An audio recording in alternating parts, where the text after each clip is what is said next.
우리 다 같이 말씀을 봅니다. 말씀은 마태복음 11장 1절부터 6절까지의 말씀. 우리 어떤 내용이 있는지 저희가 마태복음 10장까지 같이 살폈는데 이제 11장부터 시작되어집니다. 자, 한번 천천히 어떤 내용이 있는지 한번 살핍니다. 시작. 예수께서 12 제자에게 명하기를 마치시고 이에 그들의 여러 동네에서 가르치시며 전도하시려고 거기를 떠나가시니라. 요한이 옥에서 그리스도께서 하신 일을 듣고 제자들을 보내어 예수께 여짜오되 오실 그이가 당신이 오니까 우리가 다른 일을 기다리오리까? 예수께서 대답하여 이르시되 너희가 가서 듣고 보는 것을 요한에게 말하되 맹인이 보며 못 걷는 사람이 걸으며 나병 환자가 깨끗함을 받으며 못 듣는 자가 들으며 죽은 자가 살아나며 가난한 자에게 복음이 전파된다 하라. 누구든지 나로 말미암아 실족하지 아니하는 자는 복이 있도다 하시니라. 아멘. 아멘. 6절에 참 의미심장한 말씀입니다. 누구든지 나로 말미암아 실족하지 아니하는 자는 복이 있도다 하시니라. 실족할 수 있다는 걸 이제 알려주시고 계시는 중이거든요. 10장까지 말씀을 전하시고 이제 여기 보시면 예수께서 대답하여 이르시되 그 첫 번째 부분 한번 보여주시면 좋겠습니다. 1절 보면 예수께서 12 제자에게 명하기를 마치시고 명하기를 마치셨다. 산상수훈의 내용과 그 다음에 또 치유와 이적의 역사 5장, 6장, 7장이 산상수훈이고요 8장, 9장이 치유와 이적의 역사들이 보여졌습니다. 이 모든 것들을 다 명하기를 마치고 10장엔 또 제자도가 들어가 있는 거죠. 이걸 다 마치신 다음에 그 다음에 여러 동네에서 가르치며 전도하시려고 떠나가시는 겁니다. 가르치셨고 치유하셨고 그런 다음에 이제 명하시기를 마치고 떠나가시는데, 그런데 왜 실족하는 일이 벌어질까? 예수님의 가르침이 들어가 있고 예수님의 치유 이적이 들어가 있거든요. 이걸 보면서 실족할 수 있는 것인가? 그럼 한번 나눠봐야 되지 않을까라는 생각이 듭니다. 자, 그래서 11장부터 15장까지는요 실족에 대한 이야기가 가득 들어차 있습니다. 우리가 꿈꾸는 것이 있고 예수님이 꿈꾸시는 것이 있고 우리가 꿈꾸는 것, 우리가 생각하는 것, 우리가 주장하는 것을 계속해서 추구하며 나아가면 실족하는 일도 벌어질 수 있다는 것을 알려주고 있다는 점에서 우리가 어디에 초점을 맞춰야 될 것인가, 그걸 알려주는 것이 아닌가라는 생각이 듭니다. 자, 우리가 삶을 살아가다 보면 실망하는 일들이 참 많죠. 실망 안 해보신 분 없으시라고 생각해 보십니다. 정치를 보면서도, 정치하는 정치판을 보면서도 실망할 때가 많고 좌절감을 느낄 때가 많고, 또 나라를 보면서도 또 실망할 때가 또 많고, 그 다음에 또 교회를 보면서도, 직장 생활하면서도 또 직장 안에서도 또 실망할 때가 있고요, 또 교회 생활하면서 교회 안에서도 실망할 때가 있고, 심지어는 또 우리 목회자들을 보면서도 또 실망감이 들어올 때가 많고요. 다 인간들이니까, 사람들이니까 그런 일들이 벌어질 때가 참 많습니다. 실망하게 되면, 실망이라는 건 무슨 얘기가 들어가 있냐면요, 그 안에 기대가 있다는 걸 얘기하는 겁니다. 기대가 없으면 실망할 이유도 없습니다. 기대하지 않았기 때문에요. 그래서 실망한다는 얘기는 기대가 있다는 얘기고, 기대가 있다는 얘기는 내 생각이 있다는 얘기입니다.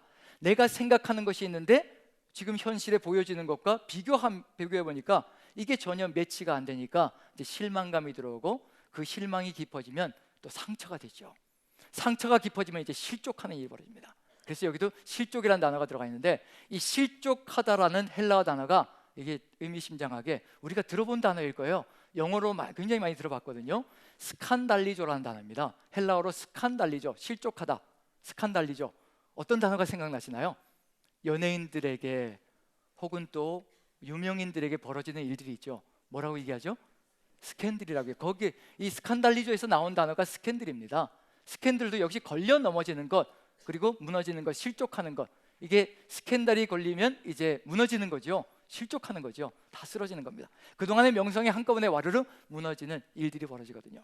우리도 역시 걸려 넘어질 수 있다는 것을 얘기하고 있는 중입니다. 그래서 실족한다는 것, 걸려 넘어지는 것, 스칸달리죠. 우리에게는 실족하지 않는 길을 알려주시기 위해서 이렇게 보여주시고 계시는 중이거든요. 왜 실족을 할까? 근데 누가 실족하고 있다는 얘기냐면요, 그렇게도 대단한 세례 요한이 지금 실족하기 직전까지 가 있는 겁니다. 대단한 인물이거든요. 예수님께서 세례 요한을 예를 들어서 나로 말미암아 실족하지 않는 자들은 복이 있다라고 얘기했을 때, 세례 요한같이 대단한 인물도 실족할 수 있다는 걸 얘기하고 있습니다. 그러니 우리는 오죽하겠습니까? 우리가 뭔가 자칫 잘못 생각하면 우리도 실족할 수 있다는 것을 보여주고 있는 중이 되는 거죠. 자, 그럼 세례 요한이 실족하는 길로 가고 있는데 왜 그럴까? 아주 실족했다는 얘기는 없습니다. 하지만 실족하는 길로 가고 있습니다. 자기 고집대로 가면 실족하는 것이 되는 거죠. 자기가 기대하는 세상이 있습니다. 세례 요한이라는 사람이 기대하고 있는 세상이 있거든요. 그런데 예수님이 보여주는 게 자기가 기대하고 있고 생각했던 거하고 달라 보이기 시작하거든요. 세례 요한이 지금 감옥에 갇혀 있습니다. 왜 감옥에 갇혀 있는가? 그것부터 살펴보면요, 세례 요한이 어떤 인물인지 알 수가 있습니다. 예수님께서는 세례 요한을 극찬을 하시죠. 뭐라고 얘기하시냐면요, 여자가 낳은 자 중에 세례 요한보다 큰 자가 없다고 얘기합니다. 그럼 누가 제일 크다는 얘기인가요? 세례 요한이 제일 크다는 겁니다. 구약의 마지막 인물이거든요. 구약의 마지막 인물이면서 그 전에 왔던 모든 사람들과 비교할 때 세례 요한이 가장 큰 자다라고 얘기를 합니다. 그 정도로 극찬을 받는 사람이 세례 요한이라는 인물입니다. 그리고 또 세례 요한은 예수님의 앞길을 예비하는 사람이죠. 광야에서 이사야 40장에 광야에서 외치는 자의 소리가 있으니 주의 길을 예비하라, 그의 첩경을 평탄하게 하라. 그래서 예수님보다 먼저 와서 주님의 오실 길을 예비하는 인물이 바로 세례 요한입니다. 예수님과는 밀접한 관계가 있는 거죠. 예수님을 사람들에게 소개했고 바로 이분이라고 소개했거든요. 그런데 지금 그 세례 요한이 지금 실족하기 직전까지 가 있는 겁니다. 왜 이런 일이 벌어지고 있는 중일까? 세례 요한이 생각했던 건 도대체 뭘까? 그리고 세례 요한이 보고 있는 건 뭘까? 뭘 보고 있길래 왜 이렇게 실족하는 단계로 갈까? 우리는 예수 그리스도를 바라보며 예수님을 바라보며 실족한 적이 없는가? 혹시 내 생각과 예수님의 생각이 달라서 마음에 상처를 입었던 적은 없는가? 마음에 극심한 또 실망감을 가졌던 적은 없는가? 세례 요한과 비교해보면 우리의 삶도 한번 반추해 볼 수 있지 않을까라는 생각을 가져볼 수 있을 것 같습니다. 세례 요한이 감옥에 갇힌 이유가 뭐냐면요, 정의와 공의가 넘쳐나는 사람이 바로 세례 요한이거든요. 정말 정의와 공의에 목말라 있는 사람이 세례 요한입니다. 세상을 어찌하면 정의와 공의가 가득 들어차 있는 세상으로 만들어 갈까? 그게 자신의 일생의 일념인 것처럼 그렇게 선포하며 달렸던 사람이 세례 요한이거든요. 그런데 헤롯 안티파스라는, 성경에는 헤롯 안디바라고 되어 있죠. 헤롯 안디바가 이제 로마에 갔다가, 이 갈릴리 지역의 분봉왕인데 로마에 갔다가 자기 이복 동생인 헤롯 빌립의 아내인 헤로디아를 봤습니다. 반한 거죠. 서로가 반한 겁니다. 서로가 반해서 이제 밀담을 주고받다가 이제 헤롯 안티파스가 이제 갈릴리로 돌아와서 자기 아내와 이혼하고 강제로 이혼을 하고요. 그리고 헤로디아를 이제 자기 아내로 빼앗는 겁니다. 이복 동생의 그 아내를 빼앗는 거예요. 이건 말 그대로 부정인 것이고 비윤리적인 것이고요, 완전히 하나님의 말씀을 따라가지 않는 그런 모습이 되는 거죠. 세례 요한이 거기에서 강력하게 질책하면서 비판을 하고 비난을 합니다. 그런 삶을 절대로 살아서는 안 된다라고, 그건 정말 정의와 공의를 무너뜨린 거라고 질책을 하면서 나갑니다. 거기에 헤롯 안티파스가 가만히 있지 않죠. 그래서 이 세례 요한을 감옥에 가둬버립니다. 가둬버리고 그냥 말 그대로 죽음 직전까지 가게 만들어 놓는 거죠. 이제 언제 죽을지 모르는 것이 세례 요한의 운명이 되어 있습니다. 그런데 소문이 들리기 시작하는 거죠. 예수님께서 이제 사역을 시작하면서, 공생애를 시작하시면서 역사가 벌어지기 시작하는데 소문이 들리기 시작합니다. 그런데 예수님께서 하시는 행동이 이게 자기가 생각했던 거하고 영 다른 거예요. 하나님 나라에 대해서, 분명히 하나님 나라거든요. 세례 요한도 그걸 꿈꾸고 있는 거고 예수님도 그걸 또 이루어가고 계시는 중이고, 산상수훈의 말씀을 주시는데 이 산상수훈의 결론을 딱 들어보니까 핍박하는 자를 위해서 기도하고 그리고 원수를 사랑하라고 얘기하거든요. 이게 가당키 나은 것인가? 지금 정의와 공의가 실현되어져야 되는데 원수까지도, 자기들을 억압하고 있는 사람들까지도 사랑하라고 하니 거기에 치유와 이적을 베풀면서 모두 그냥 죄인들하고도 어울려서 살아가는 그 모습을 보면서 저게 하나님 나라인가? 정의와 공의로 가득 들어차 있는 사람에게는요, 그게 하나님 나라가 아닌 것처럼, 죄인들의 나라인 것처럼 보이기 시작하는 거죠. 그런 마음이 가득 들어차니까 이제 자기 제자들을 예수님께 감옥에서 보내는 겁니다. 오실 그이가 당신이 맞습니까? 우리가 다른 사람을 기다려야 됩니까? 혹시 이런 질문 해보신 적 없나요? 예수님이 정말 메시아가 맞습니까? 주님이 정말 나의 모든 것 되시고 전능자가 되십니까? 이런 질문 해보신 적이 있으신가요? 세례 요한이 그걸 하고 있는 중입니다. 오실 그이가 당신이 맞습니까? 도대체 우리가 다른 사람을 기다려야 됩니까? 뭘 하고 있는 중입니까? 내가 생각했던 거 왜 이렇게 다른 겁니까? 우리도 우리가 생각한 것과 예수님이 다르게 행동할 때가 참 많지요. 자, 그런 점에서 지금 세례 요한이 왜 이렇게 실족하고 있는 중일까? 왜 이렇게 다른 것을 바라보고 있는 중일까? 분명히 이유가 있을 겁니다. 세례 요한이 바라보고 있는 것이 있을 것이고요, 예수님께서 걸어가고 있는 길이 있을 겁니다. 그럼 누가 정말 잘못하고 있는 것인가? 세례 요한인가? 예수님이신가? 한번 비교를 한번 해봐야 되겠죠. 예언은 이사야서에 세례 요한은 40장이에요. 바로 예수 그리스도의 길을 예비하는 존재다라고 예언이 되어져 있습니다. 그래서 세례 요한은 이사야서와 상당히 조예가 깊은 거죠. 이사야서의 조예가 깊을 겁니다. 이사야서의 메시아에 대해서 예언이 되어져 있거든요. 그래서 메시아가 오시면 바로 이런 세상이 열려져 갈 것이라 예수님께서 세례 요한에게 즉답을 주셨는데 뭐라고 얘기하셨냐면요, 제자들이 와가지고, 세례 요한의 제자들이 와서 당신이 맞습니까? 아니면 다른 사람을 기다려야 됩니까? 라고 얘기할 때 예수님께서 그 자리에서 두 번도 생각 안 하고요, 즉답을 주십니다. 맹인이 보고 못 걷는 자가 걸으며 나병 환자가 깨끗함을 받으며 그 다음에 못 듣는 자가 듣고 죽은 자가 살아나고 가난한 자에게 복음이 전파된다고 해라. 이게 바로 내가 와서 이루어가는 일이라. 그럼 이 내용이 정말 구약 성경에 메시아의 예언으로 들어가 있는가? 이사야서를 한번 살펴보는 겁니다. 세례 요한이 잘못 보고 있는 중인가? 한번 비교를 해보는 거죠. 여러분들도 한번 판단을 해보십시오. 누가 정말 잘못 가고 있는 것인지, 예수님이실까? 세례 요한이실까? 한번 비교를 해봅니다. 먼저 이사야서 35장을 한번 봅니다. 이사야서 35장. 자, 5절 6절을 먼저 한번 읽어봅니다. 5절 6절 같이 읽습니다. 시작. 그때 맹인의 눈이 밝을 것이며 못 듣는 사람의 귀가 열릴 것이며 그때 저는 자는 사슴같이 뛸 것이며 말 못하는 자의 혀가 노래하리니 이는 광야에서 물이 솟겠고 사막에서 시내가 흐를 것임이라.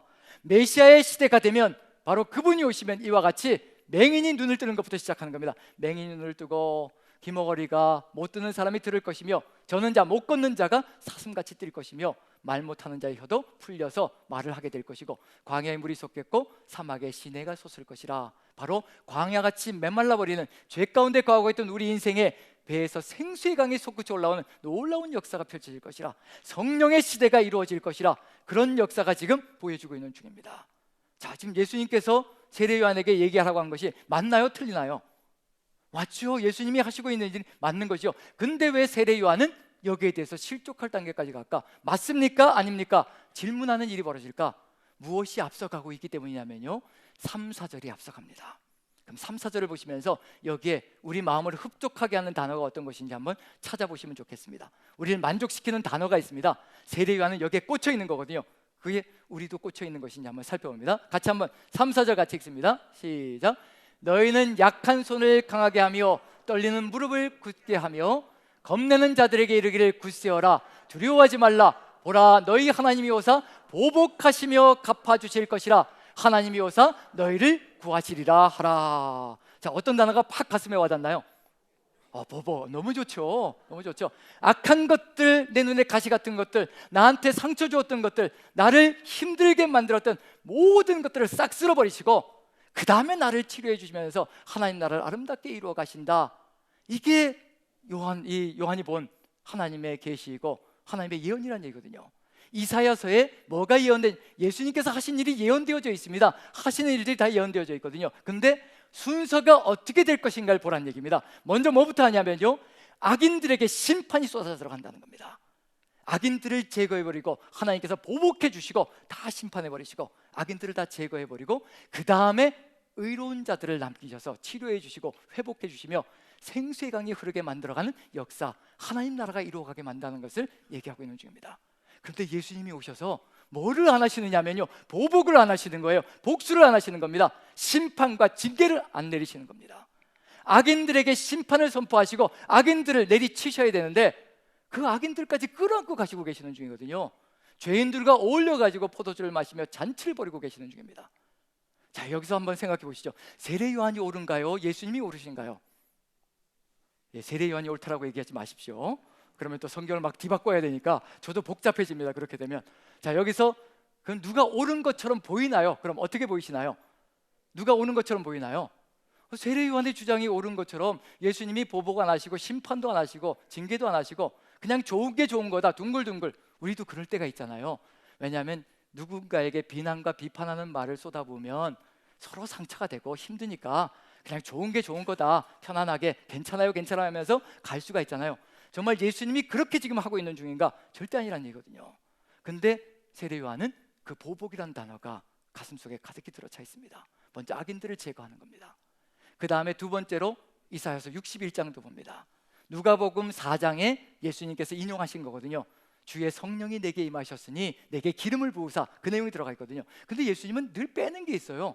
성경에는 들어가 있는데 늘 빼십니다. 그 단어를 한번 보기로 하죠. 이사야서 61장입니다. 같이 한번 읽어보죠. 1절 2절입니다. 같이 시작. 주 여호와의 영이 내게 내리셨으니 이는 여호와께서 내게 기름을 부으사 가난한 자에게 아름다운 소식을 전하게 하려 하심이라. 나를 보내사 마음이 상한 자를 고치며 포로된 자에게 자유를, 갇힌 자에게 노임을 선포하며 여호와의 은혜의 해와 우리 하나님의 보복의 날을 선포하여 모든 슬픈 자를 위로하되. 항상 이사야의 예언 속에 들어가 있는 게 어떤 단어가 들어가 있나요? 보복이라는 단어가 들어가 있습니다. 악인들을 심판하고 징계해서 깨끗하게 쓸어버리겠다는 보복이 먼저 가고 있다는 얘기거든요. 그 다음에 이제 가난한 자에게 복음이 증거되고, 그리고 상한 자를 고치며 포로된 자를 풀어주고, 그리고 모든 억눌린 자들을 일으켜 세우는 역사가 펼쳐진다고 얘기합니다. 자, 여러분들 생각은 어떠신가요?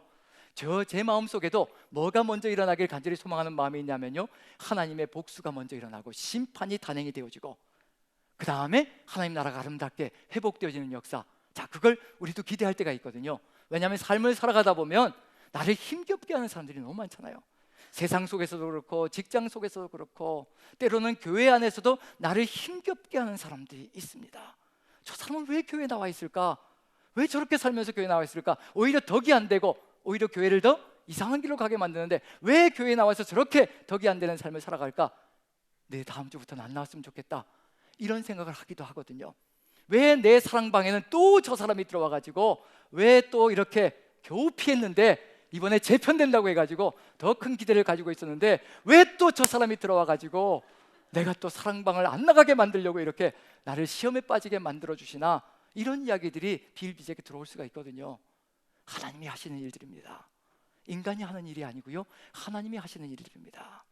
다 그분들이 있어야 내가 다듬어지고 하나님의 뜻을 볼 수 있고 하나님이 무엇을 원하신가를 알아가는 삶으로 나갈 수 있거든요.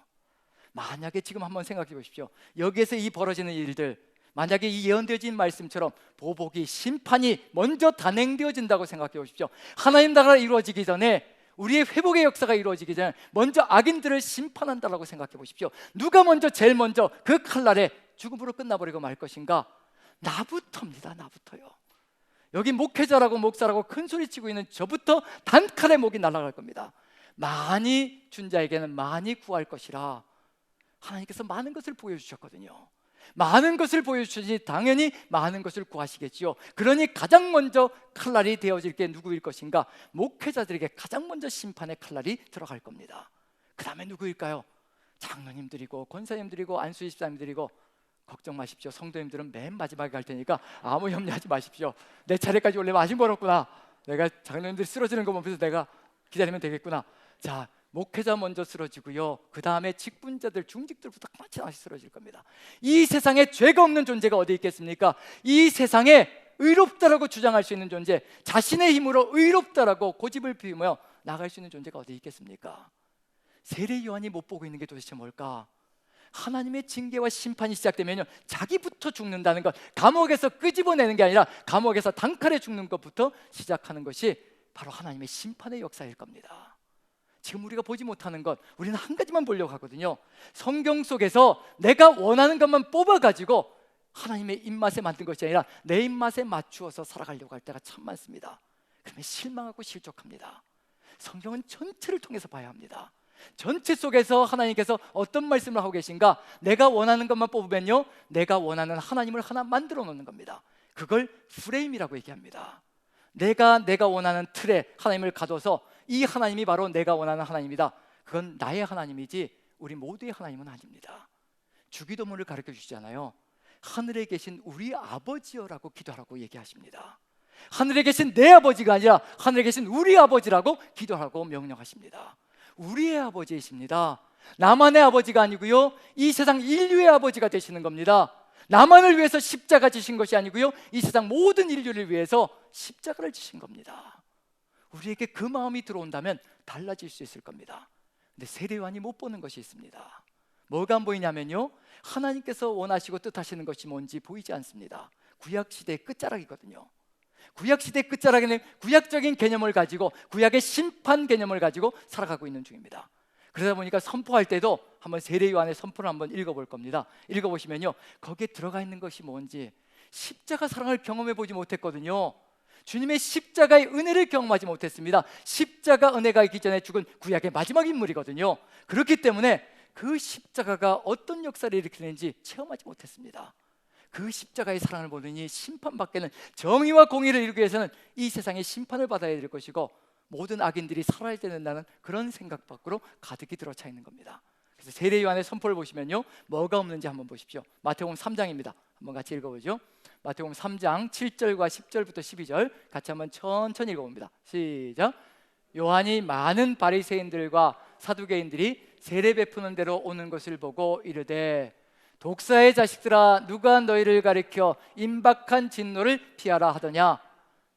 이미 도끼가 나무 뿌리에 놓였으니 좋은 열매를 맺지 아니하는 나무마다 찍혀 불에 던져지리라. 나는 너희로 회개하게 하기 위하여 물로 세례를 베풀거니와 내 뒤에 오시는 이는 나보다 더 능력이 있으시니 나는 그의 신을 들기도 감당하지 못하겠노라. 그는 성령과 불로 너희에게 세례를 베푸실 것이요, 손에 키를 들고 자기의 타작마당을 정하게 하사 알곡은 모아 곳간에 들이고 쭉정이는 꺼지지 않는 불에 태우시리라. 이게 세례 요한의 선포입니다. 심판이지요, 징계지요. 모든 것이 다 하나님의 진노로 가득 들어차 있습니다. 악인들은 각오하라는 겁니다. 악인들은 각오하라. 분명히 구세주가 오시면, 메시아가 오시면 쭉정이와 알곡을 가리실 것이라. 알곡은 하나님 나라를 누릴 것이지만 쭉정이는 불에 태워진, 즉 영원히 꺼지지 않는 불에 태워질 것이라. 그 선포를 하고 있는 중입니다. 이 속에 뭐가 들어가 있지 않냐면 십자가의 사랑이 전혀 들어가 있지 않습니다. 오직 심판으로 이루어지는, 그래서 정의와 공의가 이루어지는 그런 역사. 정의와 공의는 가득 들어차 있을지 모르겠지만요, 그 정의와 공의가 우리에게 실현되는 그 순간에 우리 모두가 죽음으로 가는 안타까운 역사가 펼쳐집니다. 구약 성경 속에서 이러한 심판의 내용들만 뽑으면요, 우리가 원하는 하나님상, 진노의 하나님, 심판의 하나님, 징계의 하나님, 하나님께서 원하지 않는 것을 하게 되면 언제든지 징계하시고 심판하시며 죽음의 길로 만드는 그 하나님이 그대로 보일 겁니다. 어쩌면 그것이 우리 입맛에 맞을 수도 있습니다. 내가 원하지 않는 사람과 어울리고 싶지 않고, 내가 원하지 않는 사람을 보고 싶지 않고요, 다시는 교회 안에서도 그런 사람과 함께 공동체를 이루어가고 싶지 않고, 그렇게 되면 이제 사라지게 만드는 것, 하나님의 이 심판이 가득히 들어차면 그런 일이 벌어질 것이라는 것, 그런 점에서 우리의 입맛에 맞을 수도 있습니다. 하지만 그렇게 되면 우리부터 죽음의 길로 가는 안타까운 역사가 펼쳐진다는 것, 하나님께서는 이 모든 인류를 구원하시기 위해서 이 땅에 오셨다는 것, 하나님의 정의와 공의, 이제 두 가지가 다 이루어져야 되는 겁니다. 십자가 사랑도 중요하고요, 정의와 공의도 반드시 실현해야 됩니다. 정의와 공의도 실현하고 십자가의 사랑도 실현하고 하나님의 마음이 바로 이 두 가지를 다 실현해야 하기 때문에 복잡할 때가 많습니다.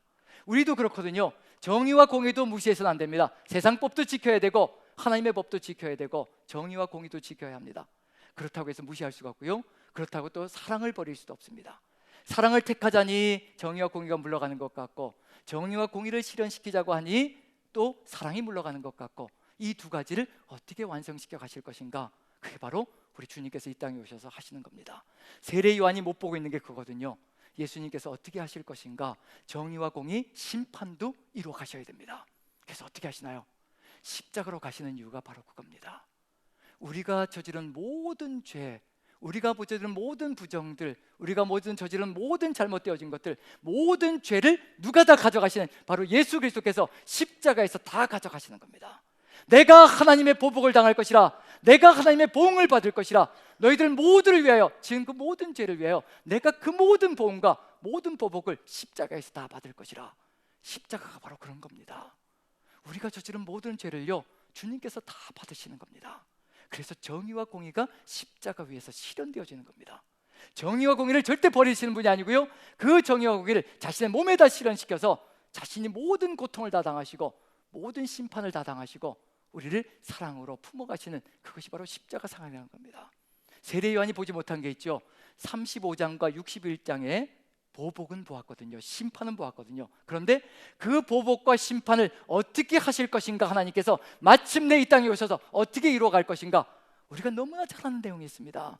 고난주간만 되면 묵상하는 내용이 있습니다. 같은 이사야서의 내용이거든요.